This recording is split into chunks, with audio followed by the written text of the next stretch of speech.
அடுத்தவங்களுடைய பணம் யாரோ தவற விட்டுட்டாங்க. அது நடு ரோட்ல இருக்குது. அந்த பணத்தை எடுத்து நம்ம கஷ்டத்தை, நம்ம தேவையை பூர்த்தி செய்யலாமா? அது சரியா? நம்ம 1000 துன்பங்கள் நமக்கு இருக்கலாம். ஆனால் இன்னொருத்தவங்க காசில் போய் நம்ம அதை சரி பண்ண முடியுமா? ஆனால் அந்த பணம் கீழே தானே கிடக்கு. நம்ம ஒன்றும் அவங்க கிட்ட பிடுங்கல. அந்த பணம் யாரோடதுன்னு தெரியல. யாரையும் நம்ம ஏமாத்தலை, திருடலை. ஏதோ அந்த ஆண்டவனாக பார்த்து எனக்கு கொடுத்துருக்கான். போகிற வழியில் நடு ரோட்டில் இந்த பணம் கிடக்குது, நான் எடுத்துக்கிறேன் அப்படின்னு சொல்லி அந்த பணத்தை எடுத்து செலவு செஞ்சால் அது சரியா? கடவுள் நம் வாழ்க்கையில் ஒவ்வொரு கட்டத்திலையும் பல விதமான சோதனைகளை வச்சு நம்மளை சோதிக்கிறான். அந்த சோதனைக்கு பின்னால் மிகப்பெரிய ரகசியத்தையும் வாழ்க்கை பாடத்தையும் கற்பிக்கிறான் என்பதை பற்றியெல்லாம் விளக்கும் கதை தான் இது. வணக்கம், வெல்கம் டு பாசிட்டிவ் தாட்ஸ், திருக்குறளின் வழியில் குட்டி கதைகள். ஒரு பள்ளி ஆண்டு விழாவில் சிறப்பு விருந்தினராக கலந்துக்கல தொழிலதிபர் ஒருவர் மாணவர்களுக்கு அறிவுரை சொல்கிறாரு. நம்ம வாழ்க்கையில் ஒரு சில விஷயங்களை மட்டும் செய்யவே கூடாது. இறைவன் நாம் செய்கிற எல்லாத்தையும் கவனிச்சிட்டே இருக்கிறாரு. எத்தனையோ பேர் இருக்காங்க, ரொம்ப நல்லவங்களாக இருக்காங்க, ஆனால் கஷ்டப்படுறாங்க. சில பேர் குறுக்கு வழியில் போகிறாங்க, சீக்கிரமாக முன்னுக்கு வராங்க. இதை பற்றின சந்தேகங்கள்லாம் உங்களுக்கு இருக்கலாம். இதெல்லாம் விளக்குற மாதிரி ஒரு கதையை நான் சொல்கிறேன். தயவு செஞ்சு மாணவர்கள் எல்லாரும் கவனமாக கேளுங்க அப்படின்னு சொல்லிட்டு அந்த பள்ளியில் படிக்கிற மாணவ மாணவிகளுக்காக அவர் அந்த அறிவுரையை கதையின் மூலம் சொல்கிறாரு. ஒரு கிராமத்தில் ரவி என்ற இளைஞன் 12ஆம் வகுப்புக்கு மேலே அவனுக்கு படிக்க வைக்க குடும்ப சூழ்நிலை இல்லை. அவங்க தந்தை சின்ன வயசாக இருக்கும்போதே நோய்ப்பட்டு இறந்துடுறாரு. அவன் தாயோட அரவணைப்பில் தான் வளர்கிறான்.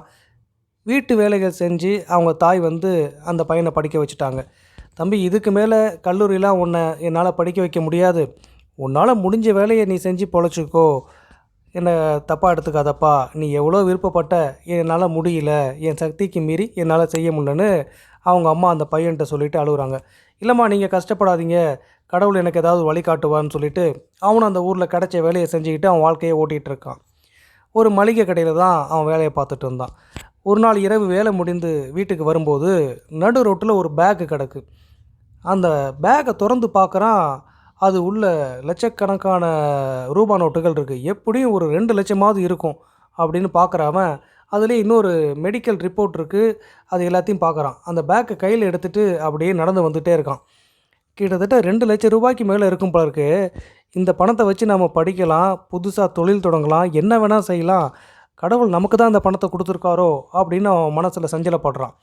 யோசிச்சுட்டே போகிறவன் வீட்டில் போய் யாருக்கும் தெரியாமல், அவங்க அம்மாவுக்கு கூட தெரியாமல் தன்னுடைய அறையில் உட்காந்து அந்த பேகை மறுபடியும் திறந்து பணத்தை பார்க்குறான். அந்த மெடிக்கல் ரிப்போர்ட்டை எடுத்தும் படித்து பார்க்குறான்.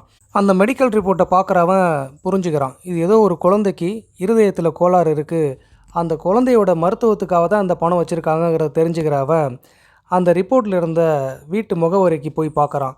அங்கே அந்த குழந்தையும் இருக்குது. அந்த குழந்தையோடைய பெற்றோர் இந்த பணத்தை தொலைச்சிட்டோமேன்னு பேசிட்டு அழுதுட்டுருக்காங்க. இது எல்லாத்தையும் வாசல்லேருந்து எட்டி பார்த்துட்டே இருக்கிறவன் கூப்பிட்றான். ஒரு நிமிஷம், நான் உங்களை தான் பார்க்க வந்திருக்கேன் அப்படின்னு சொன்னவுடனே வீட்டு வாசலில் யாரோ நிற்கிறாங்கன்னு பார்த்து அவங்க உள்ளே வாங்கன்னு சொல்ல போகிறாங்க. அவங்க கையில் வச்சுருக்க பேக்கை பார்த்துட்டு, நம்ம பேக்கு கிடச்சிட்டு, இங்கே பாருங்கள் நம்ம பேக்கு கிடச்சிட்டு அந்த தாய் கத்தி அலறாங்க. அதை பார்த்தவொடனே இவனுக்கு என்ன செய்கிறதே தெரியல. அவனே உள்ளே போய், இது உங்கள் பேக்கு தான், இதில் நிறைய பணம் இருக்குது, அது மட்டும் இல்லாமல் ஏதோ மெடிக்கல் ரிப்போர்ட்லாம் இருக்குது, அந்த ரிப்போர்ட்டில் இருக்க அட்ரஸை பார்த்து தான் நான் அதை எடுத்துகிட்டு வந்தேன் அப்படின்னு சொன்னவுடனே, இது என்னுடைய பொண்ணுடைய மருத்துவ செலவுக்காக வச்சுருக்கேன், இந்த பணம் மட்டும் இல்லைன்னா அவளுக்கு நான் சிகிச்சை செய்கிறதே ரொம்ப கஷ்டம், வர வழியில் எங்களை மீறி இந்த பை எங்கேயோ விழுந்துட்டு தேடாத இடம் இல்லை, இனி கிடைக்கவே கிடைக்காது நாங்கள் வருந்திட்டு இருக்கும்போது நீங்கள் கொண்டு வந்து கொடுத்துருக்கப்பா, எனக்கு ரொம்ப சந்தோஷம், நீ யார் என்ன எல்லாத்தையும் அவர் கேட்குறாரு. அவன் தன்னுடைய பேர் ரவி, பக்கத்து கிராமத்தில் தான் இருக்கேன்னு எல்லாத்தையும் சொல்கிறான். இது எல்லாத்தையும் கேட்ட அவர் அவனுடைய படிப்புக்கு உதவணும்னு நினைக்கிறாரு. அவர் வேலை பார்த்த கம்பெனியுடைய முதலாளி பல பேருடைய படிப்புக்கு உதவுகிற குணமுடையவர். மறுநாள் நடந்த எல்லா விஷயத்தையும் அவருடைய முதலாளிகிட்ட சொல்லி, இந்த பையனை எப்படியாவது நீங்கள் படிக்கிறதுக்கு உதவணும்னு சொல்லி கேட்குறாரு.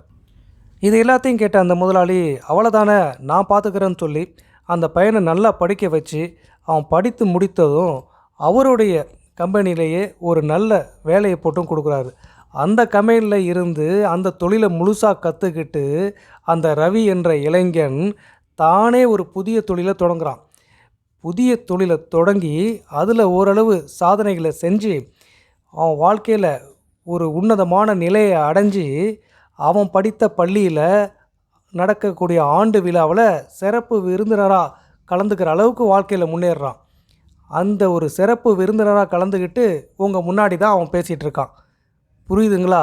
அந்த கதையில் வர ரவிங்கிற நபர் நான் தான்னு சொல்கிறாரு அந்த பள்ளி ஆண்டு விழாவில் பேசிகிட்டு இருக்க சிறப்பு விருந்தினர். எனக்கு அந்த பணம் கிடச்சப்பவே நான் எடுத்துகிட்டு போயிருந்தேன்னா ஏதோ படிச்சிருக்கலாம் அல்லது ஒரு தொழில் தொடங்கியிருக்கலாம். ஆனால் கடைசி வரைக்கும் அது என் மனசை உறுத்திக்கிட்டே இருக்கும். அது மட்டும் இல்லாமல் வேறு ஒருத்தருடைய பணம் அது எத்தனை நாளைக்குங்க நம்மக்கிட்ட இருக்கும்?